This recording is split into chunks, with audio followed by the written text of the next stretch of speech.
accompli et la vie de ceux qui espèrent le Seigneur. Proverbe 20h22, ne dis pas « Je rendrai le mal », attends l'Éternel, et il te délivrera. Les paroles des proverbes ne concernent pas seulement la question de rendre le mal pour le mal. Elles nous instruisent aussi sur une attitude plus profonde, ne pas chercher nous-mêmes à obtenir le salut ou à restaurer par nos propres moyens ce qui a été brisé. Le verbe « rendre » en hébreu est shalom, une racine directement liée au mot bien connu shalom, qui signifie paix, plénitude, intégrité. Le mal, dans cette perspective, est ce qui vient briser la paix de l'homme. Selon la Bible, le mal trouve son origine dans le péché humain.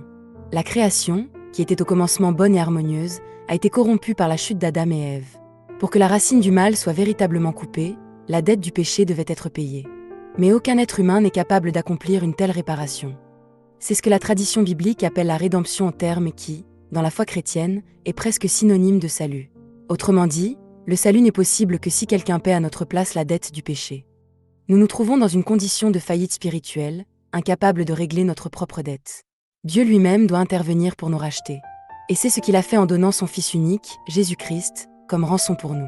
Tout en respectant l'ordre de la justice où le péché entraîne la mort, Dieu a permis que la peine soit portée par le Christ. Ainsi, par la vie du Fils, la mort est assumée à notre place. Cette œuvre est exprimée symboliquement dans l'ancienne institution du Goël, le Rédempteur, le Racheteur, dans la tradition d'Israël. Mais il faut distinguer le langage symbolique de ses dérives interprétatives. Une métaphore transmet une idée principale. Si l'on commence à pousser l'interprétation au-delà de son intention, par exemple en cherchant à identifier à qui serait versé le prix, on tombe dans une lecture allégorique excessive, qui déforme le sens. C'est ainsi qu'ont émergé certaines interprétations erronées, comme la théorie du « paiement à Satan ». Ce que nous devons retenir est simple et central, le Christ est mort à notre place. Et grâce à lui, nous ne sommes pas conduits vers la seconde mort, mais nous traversons la première mort pour entrer dans la résurrection. Le Christ est mort à notre place.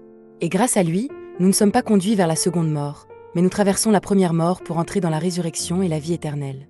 La première mort reste une réalité pour tous, même pour les croyants. Mais la vraie question est celle-ci. Comment devons-nous vivre ici-bas, avant cette mort, en tant que personnes destinées à la vie éternelle ?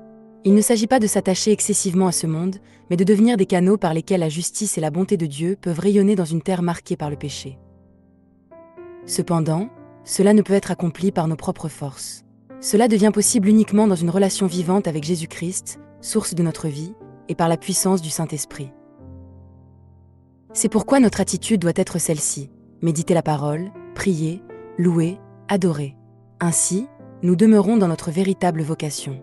Que nous n'oublions jamais notre but, et que nous vivions dans cette espérance.